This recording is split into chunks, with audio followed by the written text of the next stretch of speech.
Studio Balado. Être un homme, saison 2. Un podcast qui donne la parole à des garçons homosexuels, des histoires intimes, à la première personne du singulier. Épisode 3, la famille choisie de Philippe.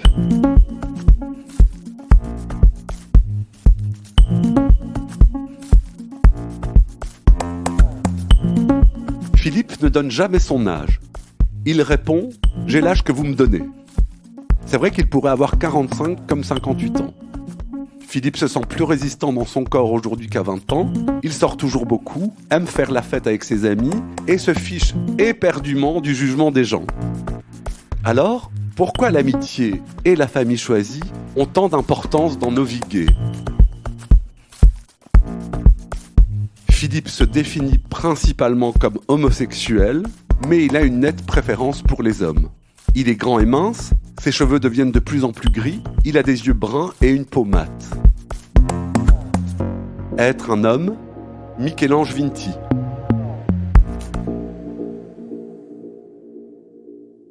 Bon, j'ai la chance de paraître plus jeune que mon âge. Et généralement, quand je donne mon âge, les gens, soudainement, changent un peu d'attitude. En tout cas, ils me voient différemment.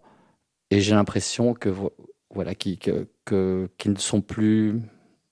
Oui, qu'ils n'ont plus la même attitude. Comme s'ils m'avaient mis dans une autre case. Et donc, maintenant, quand on me demande mon âge, je dis j'ai l'âge que vous me donnez. Et finalement, ça correspond à l'âge que j'ai dans ma tête. Ce qui est quand même le plus important. En même temps, quand je dis l'âge que j'ai dans ma tête, ça peut varier d'un moment à l'autre. L'âge que j'ai dans ma tête un samedi soir n'est pas le même que celui que j'ai un lundi matin. Et quand je dis l'âge que j'ai dans ma tête, c'est l'âge que j'ai aussi dans mon corps. Parce qu'évidemment, je n'ai peut-être pas... Non, en fait, non. J'allais dire, je n'ai pas la résistance que j'avais quand j'avais 20 ans. Et en fait, je pense que c'est le contraire. Je pense que je suis beaucoup plus résistant aujourd'hui que je ne l'étais à 20 ans. Probablement parce que je connais mieux mon corps, parce que je connais mieux ses limites. Je sais jusqu'où je peux le pousser et je sais quand je dois arrêter. Donc, c'est plutôt une force. Mais bon, déjà, les gens pensent que je suis plus jeune que je ne suis. Donc, ils ont déjà... Voilà, c'est déjà une première chose. Mais je me souviens qu'un jour, j'avais un plan cul avec un gars beaucoup plus jeune que moi. Et puis, en pleine action, il a commencé à m'appeler Daddy. Et j'ai trouvé ça super bizarre parce qu'on ne l'avait jamais fait. Lui, il trouvait ça super excitant et moi, ça m'a complètement refroidi. Mais bon, je n'ai rien laissé paraître. Mais voilà, je pense qu'il faut que je l'accepte. Maintenant, je fais partie de la catégorie daddy, même si je trouve que j'ai pas vraiment le physique du daddy ordinaire que tu vois quand tu tapes daddy dans YouPorn. Parce que tu as une vie sociale très active, il faut quand même en parler, une vie sociale et festive aussi très active. Oui, effectivement, j'ai une vie sociale très active, je sors beaucoup, j'aime beaucoup faire la fête, et je le fais non pas parce que j'ai une sorte de jeunisme. Je le fais parce que simplement j'aime ça et je ne vois pas pourquoi j'arrêterais de faire la fête juste parce que je n'ai pas l'âge de la moyenne des gens qui font la fête. En même temps, je suis quelqu'un de sociable, effectivement, mais en vérité, je suis quelqu'un d'introverti. Donc, si j'ai une vie sociale assez riche, j'ai quand même besoin de beaucoup de moments pour moi. J'ai besoin de me recentrer, j'ai besoin de solitude. D'ailleurs, la solitude ne me fait jamais peur. Je ne m'ennuie jamais. Je trouve que une qualité que j'aime chez moi, c'est que je ne m'ennuie jamais. Jamais je me dis qu'est-ce que je dois faire. Donc voilà, je m'estime assez chanceux de ne pas ressentir ce sentiment d'ennui. Mais c'est vrai que la plupart de mes amis proches sont des amis à qui je fais la fête. Donc ça, je trouve assez génial de pouvoir, avec ses meilleurs amis, pouvoir partager à la fois des trucs très festifs, considérés comme superficiels par la société, alors que je considère que faire la fête, c'est justement pas du superficiel. C'est le moment où les masques tombent, c'est le moment où les gens sont vrais. Et disent parfois des choses qu'ils n'oseraient pas dire dans la vie quotidienne normal, entre guillemets. Et donc, je suis assez content que mes amis les plus proches sont aussi ceux avec qui je peux vraiment faire la fête à fond.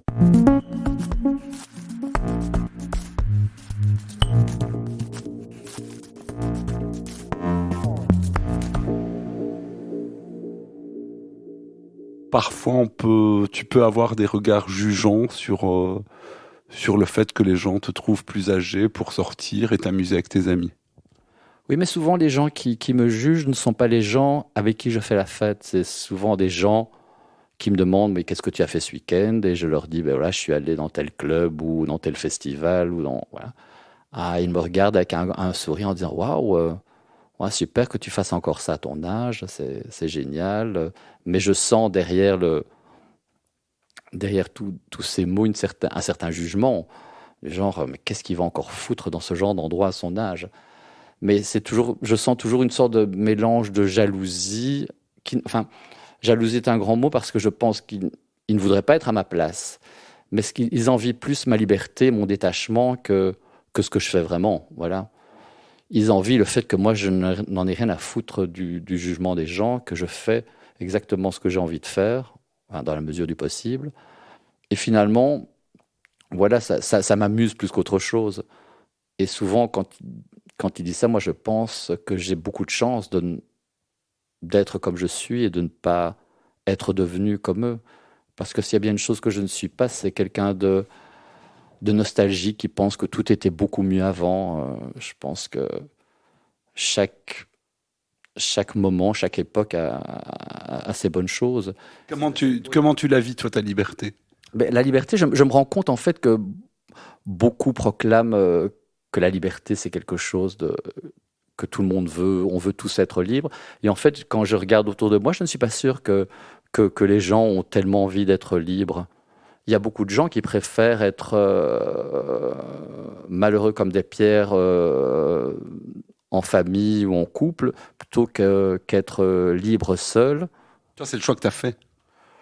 En fait, non, c'est pas un choix parce que je suis très entouré, mais c'est clair que je ne suis pas en couple pour l'instant. Je ne recherche pas nécessairement le modèle de couple traditionnel, mais c'est vrai que ça ne me dérangerait pas de rencontrer quelqu'un qui partage mes valeurs, qui partage aussi mon style de vie. Mais bon, je suis entouré de plein d'amis qui m'apportent énormément d'affection, d'amour. Point de vue sexuel, je me débrouille. Donc, pour l'instant, je me sens plutôt bien, je me sens entouré, je me sens aimé. Mais c'est clair que ça me déplairait pas de rencontrer quelqu'un à qui j'aurais une relation privilégiée, mais il ferait partie de ce groupe qui m'apporte et à qui je donne, qui m'apporte de l'amour et à qui je donne de l'amour. Voilà. Donc il y a cette notion que j'avais lue dans un bouquin de famille logique versus famille biologique. Voilà, ma famille biologique, elle est quasiment inexistante. Mes parents sont morts. J'ai un frère et une sœur, mais on se voit très très peu. Et je me suis constitué une famille logique, voilà, qui est faite de rencontres, d'amis, qui vont, qui viennent, avec un noyau dur qui reste. Une forme de fraternité. Voilà, une sorte de fraternité, oui. Et qui finalement est plus fort que n'importe quel autre système familial parce qu'on s'est choisi. Voilà. On ne se subit pas, on se choisit.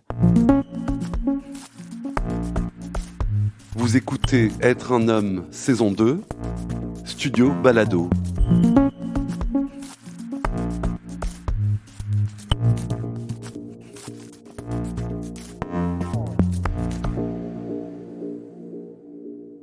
Aujourd'hui, je ne suis évidemment pas comme j'étais à 20 ans. À 20 ans, je pense que comme tout le monde, je recherchais the one, la personne à qui je vais passer le reste de ma vie, à qui je vais me marier. Mais bon, ça m'est vite passé, hein, pour être honnête, parce que je me suis vite rendu compte que trouver une personne qui coche toutes les cases, c'est pas évident. Et en même temps, on peut pas exiger ça de quelqu'un. Moi, je ne peux pas imaginer moi-même cocher toutes les cases de quelqu'un. Donc, je ne vais pas l'attendre de quelqu'un d'autre. En fait, on se rend compte aussi que quand on est homo, les amitiés qu'on se fait sont souvent beaucoup plus beaucoup plus solides parce qu'elles ne sont pas basées sur des conventions. Voilà, on se retrouve souvent parce qu'on a les mêmes révoltes, les mêmes rages, on a dû se battre, donc on devient des compagnons de lutte. Bon, c'est un peu dramatique, hein, la manière dont je le dis, mais je pense que les amitiés sont plus fortes quand elles sont basées sur une sorte de combat commun. Moi, j'ai aucun problème avec mon âge. Le fait que je ne le dise pas, c'est plus pour me laisser une certaine liberté, en fait. Voilà, liberté d'être qui je suis, sans qu'on m'enferme dans une case, dans une catégorie. Je peux être ce que je veux. Alors que quand on me met une étiquette d'âge j'ai l'impression qu'alors je dois me conformer à l'idée que les personnes de mon âge sont. Quand je vois la jeune génération, je suis... bon, d'abord, je suis très heureux que eux, par rapport à moi, aient beaucoup plus de modèles, se sentent représentés. Moi, je me souviens quand j'étais gamin, j'allumais la télé, il n'y avait aucun gay qui apparaissait, ou alors s'il y avait un gay à la télé, c'était une sorte de personnage tragique, caricatural. Je racontais d'ailleurs dernièrement cette anecdote que je regardais le soap Dynasty en anglais. Il y avait un personnage gay dans la série, et un jour il fait son coming out, et dans la série en anglais, il dit Steven is gay, et dans la version française que j'ai vue, moi, la traduction était Steven est malade. Alors quand on voit quand on a ce genre de référence, quand on est gamin, on se dit waouh, oui, c'est difficile de s'identifier à des personnages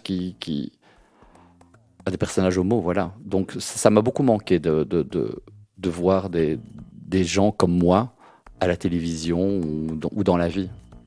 Et je trouve qu'aujourd'hui, les jeunes ont de la chance sur Netflix, dans toutes les séries. Il y a au moins un personnage gay, ce qui est normal parce que c'est quand même minimum 10% de la population. Donc la représentation, c'est essentiel.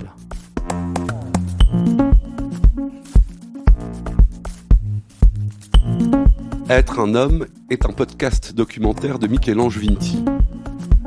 Tous les épisodes ont été enregistrés dans mon salon à Bruxelles durant l'automne 2022. Être un homme est une production du studio Balado. La musique originale est signée David Federman, Clément Berman a réalisé le mixage et Julien Barbier a assuré la production. Merci à mes amis experts en homosexualité, Walid Aïssaoui, Temba Bébé, Philippe Moquel et Adrien Nazelli. N'oubliez pas de partager le podcast sur les réseaux sociaux et à vous abonner sur votre application pour ne rater aucun épisode. Vous pouvez soutenir le podcast Être un homme en faisant un don via le lien buymeacoffee/être un homme en un mot et m'écrire à l'adresse studio@studiobalado.com.